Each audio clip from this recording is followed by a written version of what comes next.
Gaz narxi oshgani haqidagi xabar oddiy oilalar uchun eng og'riqli mavzulardan biri. Chunki gaz faqat plita uchun emas, qishda isitish, issiq suv, novvoyxona, kichik biznes, ijaradagi uy, hatto kommunal qarzlar bilan bog'liq katta masala. Bugun men 2026 yil tariflaridagi o'zgarishlar kimlarga ta'sir qilishini, kimlar ko'proq to'lashini, kimlar esa vahimaga tushmasligi kerakligini oddiy tilda, raqamlar va hayotiy misollar bilan tushuntirib beraman. Bu ma'lumot juda muhim, chunki hisoblagichdagi bir nechta kub metr farqi oyning oxirida ancha katta pulga aylanishi mumkin. Shuning uchun videoni oxirigacha ko'ring.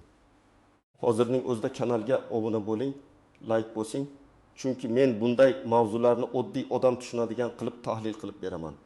Oldin ko'pchilik gaz uchun juda sodda tartibda to'lov qilardi. Hisoblagich bo'lsa qancha ishlatsa shuncha to'lardi. Hisoblagich bo'lmasa, ro'yxatda nechta odam bo'lsa, shunga qarab belgilangan me'yor asosida to'lov chiqardi. Ko'pchilik uchun asosiy savol bitta edi: kub metri qancha? Va shu bilan masala tugardi. Hozir esa vaziyat biroz murakkablashdi. Chunki tariflar faqat bitta narxdan iborat bo'lmay qoldi. Eng muhim o'zgarish shundaki, gaz iste'moli ijtimoiy me'yor va me'yordan ortiq iste'mol degan tushunchalarga bo'linmoqda. Ya'ni davlat ma'lum miqdorgacha nisbatan arzonroq tarifni saqlab qoladi, lekin undan oshgan iste'mol uchun narx qimmatroq bo'ladi. Bu nimani anglatadi? Masalan, oddiy xonadonda gaz asosan ovqat pishirish uchun ishlatilsa, ularning oylik sarfi kichik bo'ladi. Bunday oilalar odatda ijtimoiy me'yor ichida qoladi va oshgan tarif ularga juda katta zarba bermasligi mumkin. Lekin uyini gaz bilan isitadigan, katta hovlida yashaydigan, eski qozon ishlatadigan, issiq suvni ham gazda qiladigan yoki kichik ishlab chiqarish bilan shug'ullanadigan oilalarda sarf keskin ko'payadi. Mana shu yerda narx o'sishi juda seziladi. 2026 yildagi asosiy o'zgarishlarni tushunish uchun men sizga 3 ta narsani ajratib ko'rsataman. Birinchisi, tarifning o'zi oshadi. Ikkinchisi, iste'mol hajmiga qarab turli pog'onalar qo'llanadi. Uchinchisi, hisoblagich ma'lumotlari. Qarzdorlik, ro'yxatdagi odamlar soni, subsidiyalar va kompensatsiyalar masalasi ancha muhim bo'lib qoladi. Asosiy qism nimalarni bilish kerak, kim xavotir olish kerak, kim shoshilmasligi kerak eng avvalo. Men oddiy qo'yda aytaman. Gaz qancha ko'p ishlatilsa, narx o'shishidan ta'sir shuncha katta bo'ladi. Bu juda oddiy ko'rinadi, lekin amalda ko'pchilik aynan shu joyda xato qiladi. Odamlar tarif oshdi degan gapni eshitadi va hamma bir xil zarar ko'radi deb o'ylaydi. Aslida unday emas. Ikki xonadonning hisoblagichi bir xil bo'lmasa, ularning to'lovi ham butunlay boshqacha chiqadi. Birinchi toifa, faqat ovqat pishirish uchun gaz ishlatadigan kvartiralar. Masalan, Toshkent, Samarqand, Farg'ona yoki boshqa shaharlardagi ko'p qavatli uylarda markaziy isitish bo'lsa, gaz faqat oshxona plitasi uchun sarflanadi. Bunday uyda bir oyda 15-20 kub metr gaz ishlatilishi mumkin. Agar 1 kub metr narxi oshsa ham, umumiy hisob katta bo'lmaydi. Masalan, oyga 20 kub metr ishlatsa, tarif 5000 so'mdan 1000 so'mga oshgan taqdirda ham farq 7000 so'm atrofida bo'ladi. Bu albatta pul, lekin qishki hovli xarajatlari bilan solishtirganda juda katta zarba emas. Ikkinchi toifa, gaz plitasi bilan birga gaz kolonka yoki gazli suv isitki ishlatadigan oilalar. Bunday xonadonlarda iste'mol gartim oltin, hatto 80 kub metrgacha chiqishi mumkin. Agar uyda odam ko'p bo'lsa, har kuni issiq suv ishlatilsa, vannaxonada kolonkadan tez-tez foydalanilsa, sarf oshadi. Bu yerda tarifdagi o'zgarish ancha seziladi. Masalan, oyga 70 kub metr ishlatsa, har bir kub metrda 3000 so'mlik farq oyga 24500 so'm qo'shimcha xarajat degani. Yiliga esa bu 294 ming so'mga yaqinlashadi. Uchinchi toifa hovli uylar, ayniqsa qishda gaz bilan isitiladigan uylar. Mana eng katta o'zgarish shu yerda seziladi. Qishda hovli uy 300, 500, ba'zan 1000 kub metrgacha gaz sarflashi mumkin. Uy katta bo'lsa, devorlar issiqlikni ushlab turmasa, derazalar eski bo'lsa, qozon samaradorligi past bo'lsa, gaz sarfi juda oshadi. Endi tasavvur qiling. Oyga 600 kub metr gaz ishlatilsa, tarifdagi har bir 100 so'mlik farq ham 6000 so'm qo'shimcha xarajat bo'ladi. Agar me'yordan oshgan qism qimmatroq tarifda hisoblansa, to'lov birdaniga 2 barobar bo'lib ko'rinishi mumkin. Masalan, bir hovli uy kishida 500 kub metr me'yor ichida, undan yuqori qismi esa qimmatroq tarifda hisoblansa, oila 6500 kub metr ishlatdi deylik. Birinchi 500 kub metr nisbatan arzonroq, qolgan 500 kub metr qimmatroq narxda chiqadi. Odamlar ko'pincha men 6 kub ishlatdim. Hammasi arzon tarifda chiqishi kerak edi deb o'ylaydi. Yo'q, agar pog'onali tarif bo'lsa, ma'lum limitdan keyingi qism alohida narxida hisoblanadi. 4-toifa kichik biznes egalari. Masalan, tandir, somsa do'koni, nonvoyxona, issiqxona, choyxona, kafe, hammom, tikuv sexida isitish, avtomobil yuvish joyida issiq suv ishlatilsa, gaz narxi mahsulot tannarxiga bevosita ta'sir qiladi. Bu degani gaz qimmatlashsa, non, somsa, xizmat narxi ham o'sishi mumkin. Lekin bu yerda muhim nuqta bor. Aholiga mo'ljallangan tarif bilan biznes tariflari bir xil bo'lmasligi mumkin. Agar kimdir uy gazidan tijorat maqsadida foydalansa, keyinchalik jarima, qayta hisob-kitob yoki tarmoqdan uzish xavfi bo'lishi mumkin. 5-toifa hisoblagichi yo'q yoki hisoblagichi ishlamayotgan xonadonlar. Men alohida ogohlantiraman. 2026 yilda eng xavfli holatlardan biri aynan shu. Hisoblagich bo'lmasa, siz real ishlatgan gazingizga emas, belgilangan me'yor bo'yicha to'lashingiz mumkin. Ba'zan bu sizga foydali tuyuladi, lekin ko'pincha aksincha bo'ladi. Ayniqsa ro'yxatda odam ko'p bo'lsa yoki eski ma'lumotlar yangilanmagan bo'lsa, siz ishlatmagan gaz uchun ham to'lov chiqishi mumkin. Endi kimlar unchalik xavotir olmasligi mumkin? Agar siz ko'p qavatli uyda yashasangiz, gaz faqat plita uchun bo'lsa, hisoblagichingiz so'z bo'lsa, oylik sarfingiz 10 kub metr atrofida bo'lsa, siz uchun asosiy vazifa vahima qilish emas, nazorat qilish. Oy boshida va oy oxirida ko'rsatkichni yozib boring. Ilovadagi ma'lumotlar bilan solishtiring. Shunda kutilmagan qarz chiqmaydi. Lekin kimlar jiddiy tayyorgarlik ko'rish kerak? Birinchidan, hovli uyda yashaydiganlar. Ikkinchidan, qishda gaz bilan isitadiganlar. Uchinchidan, gaz qozoni eski bo'lganlar. To'rtinchidan, hisoblagichi yo'q yoki ko'rsatkichlari shubhali bo'lganlar. Beshinchidan, uyda ro'yxatda odam ko'p, lekin aslida yashamaydiganlar. Oltinchidan, ijtimoiy himoyaga muhtoj oilalar. Chunki kompensatsiya yoki yordam olish uchun hujjatlarni oldindan tayyorlash kerak bo'ladi dedi. Hayotiy misol keltiraman. Birinchi oila, 3 kishilik oila, ko'p qavatli uyda yashaydi. Markaziy isitish bor. Gaz faqat ovqat pishirish uchun. Oylik sarf 22 kub metr. Tarif oshsa ham ularning asosiy xarajati elektr, issiqlik yoki ijara bo'lishi mumkin. Gaz emas. Ular uchun eng muhim narsa hisoblagich ko'rsatkichini to'g'ri topshirish. Ikkinchi oila 5 kishilik hovli uyda yashaydi. Qishda gaz qozon ishlaydi. Dekabr oyida 4 kub metr, yanvarda 620 kub metr, fevralda 5 kub metr sarflaydi. Mana bu oilada tarif oshishi sezilarli. Agar ular derazalarni almashtirmasa, eshiklardan sovuq kirsa, qozon eski bo'lsa, har yili ortiqcha gazga millionlab so'm ketishi mumkin. Bunday oilaga eng katta maslahat tarifdan shikoyat qilishdan oldin sarfni kamaytiradigan texnik choralarni ko'rish. Uchinchi misol. Pensioner ayol yolg'iz yashaydi, lekin uyda ro'yxatda farzandlari va nabiralari ham turibdi. Hisoblagich bo'lmasa yoki to'lov ro'yxat asosida chiqsa, u real yashaydigan bir kishi uchun emas, hujjatda turgan bir nechta odam uchun to'lashi mumkin. Mana bunday holatda narx oshishi juda og'riqli bo'ladi. Yechim: ro'yxat ma'lumotlarini tartibga keltirish, hisoblagich o'rnatish, ijtimoiy yordamga ariza berish. 4-misol, bir kishi hovlisida kichik tandirda non yopib sotadi. U gazni uy hisoblagichi orqali ishlatadi. Dastlab baribir o'zimning uyim deb o'ylaydi. Lekin nazorat paytida iste'mol hajmi odatiy xonadonga mos kelmasa, savollar paydo bo'lishi mumkin.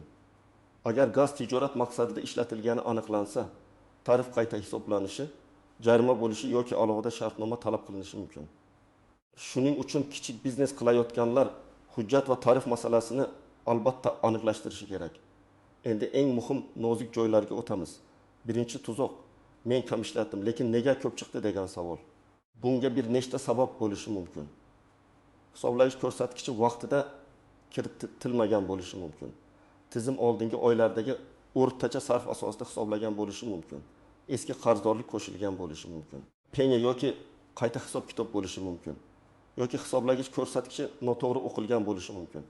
Ikkinchi tuzoq: hisoblagichdagi raqam bilan kvitansiyadagi raqam mos kelmasligi. Men bunday holatda darhol rasmga olib qo'yishni maslahat beraman. Hisoblagich ko'rsatkichini oy boshida ham, oy oxirida ham suratga oling. Suratga sana ko'rinib tursa yanada yaxshi. Telefoningizda alohida papka oching. Chunki keyin siz falon ko'p ishlatgansiz deyishsa, sizda dalil bo'ladi. 3-nozik jihat: mavsumiy me'yor. Qishda gaz iste'moli tabiiy ravishda ko'payadi. Agar tariflar faslga qarab yoki ijtimoiy me'yor bilan bog'langan bo'lsa, Qish oylarida limit boshqacha bo'lishi mumkin. Yozda 3 kub metr ko'p hisoblanishi mumkin. Qishda esa hovli uy uchun bu juda kam. Shuning uchun siz aynan qaysi davr uchun qaysi me'yor qo'llanayotganini hududingizdagi gaz ta'minoti tashkilotidan tekshirishingiz kerak. 4-jihat hisoblagichni tekshiruv muddati. Har bir gaz hisoblagichining tekshiruvdan o'tish muddati bo'ladi. Agar muddati o'tgan bo'lsa, keyinchalik ko'rsatkichlar bo'yicha bahs chiqishi mumkin. Ba'zi odamlar ishlab turibdi-ku deb e'tibor bermaydi. Lekin rasmiy jihatdan hisoblagichning yaroqlilik muddati muhim. Muddati o'tgan bo'lsa, ariza berib tekshirtirish yoki almashtirish kerak. 5-jihat gaz sizib chiqishi. Bu faqat pul masalasi emas, hayot xavfsizligi masalasi. Agar uyda gaz hidi sezilsa, hisoblagich tez aylanayotgandek bo'lsa, plita o'chirilgan paytda ham sarf bor deb ko'rinsa, darhol mutaxassis chaqirish kerak.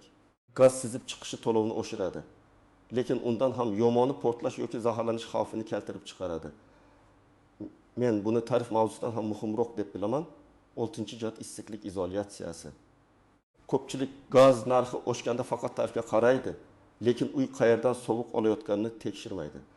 Eski deraza, tomdan issiqlik chiqishi, pol ostidan sovuq kirishi, devorning namligi, eshik tagidagi tirqishlar gaz sarfini 20-30% gacha oshirishi mumkin.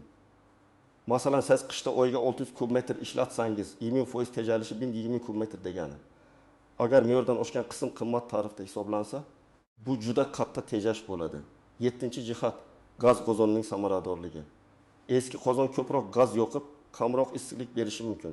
Yangi kondensatsion yoki samaradorligi yuqori qozonlar qimmatroq turadi. Lekin uzoq muddatda gazni tejaydi. Albatta, har kimda darhol yangi qozon olish imkoniyati yo'q. Lekin hech bo'lmaganda qozonni tozalatish, sozlatish, radiatorlarda havo bo'lsa chiqarish, termostat o'rnatish orqali ham sarfni kamaytirish mumkin. 8-jihat noqonuniy ulanishlar. Men qat'iy aytaman, gaz tarmog'iga noqonuniy ulanish, plombani buzish, hisoblagichga aralashish eng xavfli va eng qimmat tejashdir. Bugun ozgina kam to'lagandek tuyuladi. Ertaga esa katta jarima, qayta hisob-kitob, uzilish va hatto jinoyat masalasi kelib chiqishi mumkin. Bundan tashqari, bu qo'shnilarning bosimiga ham ta'sir qiladi. Kimdir noqonuniy ko'p gaz olsa, butun ko'chada bosim pasayishi mumkin. 9-jihat subsidiya va ijtimoiy himoya. Agar oila kam ta'minlangan bo'lsa, nogironligi bo'lgan shaxs bo'lsa, pensioner yolg'iz yashasa, ijtimoiy himoya yagona reyestri orqali yordam olish imkoniyatlari bo'lishi mumkin. Lekin bu yordam avtomatik hamma uchun tushadi deb o'ylamaslik kerak. Ba'zan ariza, hujjat, daromad ma'lumoti, ro'yxatdagi odamlar haqidagi ma'lumot kerak bo'ladi. Shuning uchun tarif oshgandan keyin emas, oldindan harakat qilish kerak. 10-jihat ijara uylar. Ijarada yashaydiganlar ko'pincha kommunal to'lovda muammoga duch keladi. Uy egasi hammasini to'laysiz deydi. Ijarachi esa men kelgunimcha qarz bor ekan deydi. Shuning uchun ijara shartnomasida gaz, elektr, suv to'lovlari kimning zimmasida ekanini yozib qo'yish kerak. Uyga kirayotgan kuni hisoblagich ko'rsatkichini suratga oling. Aks holda oldingi qarz sizga yuklanib qolishi mumkin. Endi men sizga aniq harakat rejasini beraman. Birinchi qadam, hisoblagichni tekshiring. Hozir borib qarang. Raqamini yozib oling, suratga oling. Agar plombasi buzilmaganmi, oynasi sinmaganmi, tekshiruv muddati o'lmaganmi, shularni ko'ring. Ikkinchi qadam, oxirgi 6 yoki 12 oylik sarfni aniqlang. Buni gaz ta'minoti tashkilotining shaxsiy kabineti, mobil ilova, to'lov kvitansiyalari yoki abonent bo'limi orqali ko'rish mumkin. Siz o'zingizning odatiy iste'molingizni bilmasangiz, tarif oshishi sizga qanday ta'sir qilishini hisoblay olmaysiz. Qishda qancha, yozda qancha ishlatasiz, alohida yozing. 3-qadam, yangi tarif bo'yicha taxminiy hisob qiling. Masalan, yozda 25 kub metr, qishda dardama uchun kub metr ishlatsangiz, har bir oy uchun alohida hisoblang. Faqat o'rtacha raqamga ishonmang. Chunki gazda eng katta xarajat aynan qish oylarida chiqadi. Oilaviy byudjetda noyabr, dekabr, yanvar va fevral uchun alohida zaxira qiling. 4-qadam, qarzdorlikni tekshiring. Ba'zan odam o'zini qarzsiz deb o'ylaydi, lekin tizimda eski qoldiq turadi. Yangi tariflar kuchga kirganda eski qarz bilan yangi to'lov aralashib ketadi va odam tushunmay qoladi. Shuning uchun abonent raqamingiz orqali qarzni tekshiring. Agar xato bo'lsa, yozma ariza bilan murojaat qiling. 5-qadam. Agar hisob noto'g'ri bo'lsa, og'zaki janjal bilan cheklanib qolmang. Ariza yozing. Arizada familiya, ism, manzil, abonent raqami, hisoblagich raqami, hozir ko'rsatkich. E'tirozingiz sababi va tekshiruv o'tkazishni so'rayotganingizni yozing. Arizaga hisoblagich rasmi, oxirgi kvitansiyalar, to'lov cheklarini ilova qiling. Arizaning kirim raqamini oling yoki elektron murojaat yuborsangiz, ro'yxatga olinganligini saqlab qo'ying. 6-qadam ijtimoiy yordam kerak bo'lsa, mahallaga va ijtimoiy himoya organlariga murojaat qiling. Kerak bo'lishi mumkin bo'lgan hujjatlar, pasport yoki ID karta. Oila a'zolari haqidagi ma'lumot, daromad ma'lumotlari, nogironlik yoki pensiya hujjatlari, uy-joy manzili, kommunal to'lov kvitansiyalari. Har bir hududda tartib biroz farq qilishi mumkin. Shuning uchun mahalladan aniq ro'yxatni so'rang. 7-qadam uyda gaz tejamkorligini oshiring. Deraza va eshiklarni ziklang. Radiator o'rtiga issiqlik qaytaruvchi material qo'ying, qozonni profilaktika qildiring, termostatdan foydalaning. Kechasi keraksiz xonalarni haddan tashqari isitib qo'ymang. Plitada ovqat qilganda olov idish tagidan tashqariga chiqmasin. Qopqoqdan foydalaning, suvni keragidan ortiq qaynatmang. Bu mayda ko'rinadi, lekin oy yakunida farq beradi. 8-qadam oilada gaz iste'moli bo'yicha qoida belgilang. Masalan, bolalar xonani shamollatganda qozon haroratini vaqtincha pasaytirish, hammomda issiq suvni bekorga oqizmaslik, oshxonada plitani yoqib qo'yib ketmaslik, tun bo'yi keraksiz joylarni isitmaslik. Tejash degani sovuqda o'tirish emas. Tejash degani issiqlikni nazoratli va aqlli ishlatish. 9-qadam agar siz kichik biznes qilsangiz, gazdan qanday tarifda foydalanayotganingizni aniqlang. Uy tarifi bilan tijorat faoliyati olib borish keyinchalik muammo keltirishi mumkin. Gaz ta'minoti tashkilotiga borib, shartnoma, ruxsat, hisoblagich turi va tarif toifasini aniqlashtiring. Bu oldindan qilingan harakat sizni katta jarimadan saqlaydi. 10-qadam rasmiy manbalarni kuzating. Tariflar, limitlar, subsidiya tartibi bo'yicha faqat mish-mishlarga ishonmang. Energetika vazirligi, hududiy gaz ta'minoti tashkilotlari, hukumat qarorlari, kommunal to'lov tizimlaridagi rasmiy xabarlarni tekshiring. Telegramdagi noma'lum kanaldagi jadvalni ko'rib vahimaga tushmang. Tarifni faqat rasmiy qaror va rasmiy kvitansiya tasdiqlaydi. Demak, gaz narxining o'sishi hammaga bir xil ta'sir qilmaydi. Eng ko'p ta'sir hovli uylar, gaz bilan isitiladigan xonadonlar, ko'p sarf qiladigan oilalar. Hisoblagichi yo'q yoki hujjatlari tartibsiz abonentlar va gazdan biznes maqsadida foydalanayotganlarga tushadi. Kam gaz ishlatadigan, hisoblagichi soz, to'lovlarini vaqtida nazorat qiladigan oilalarda esa ta'sir nisbatan yengil bo'lishi mumkin. Mening asosiy maslahatim, vahima qilmang, lekin beparvo ham bo'lmang. Hisoblagichni tekshiring, sarfingizni yozib boring, qarzni aniqlang. Hujjatlarni tartibga keltiring. Yordamga muhtoj bo'lsangiz ariza bering va uyda gazni tejaydigan qoralarni boshlang. 2026 yilda gaz masalasi faqat tarif emas, balki nazorat, hujjat, intizom va energiya tejamkorligi masalasi bo'ladi. Sizningcha gaz tariflaridagi o'zgarishlar adolatlimi yoki oddiy aholiga og'irlik qiladimi? Fikringizni izohlarda yozing. Video foydali bo'lgan bo'lsa, albatta like bosing, yaqinlaringizga yuboring va kanalga obuna bo'ling. Men esa keyingi videolarda kommunal to'lovlar, elektr, suv va subsidiyalar bo'yicha eng kerakli ma'lumotlarni sodda tilda tushuntirib berishda davom etaman.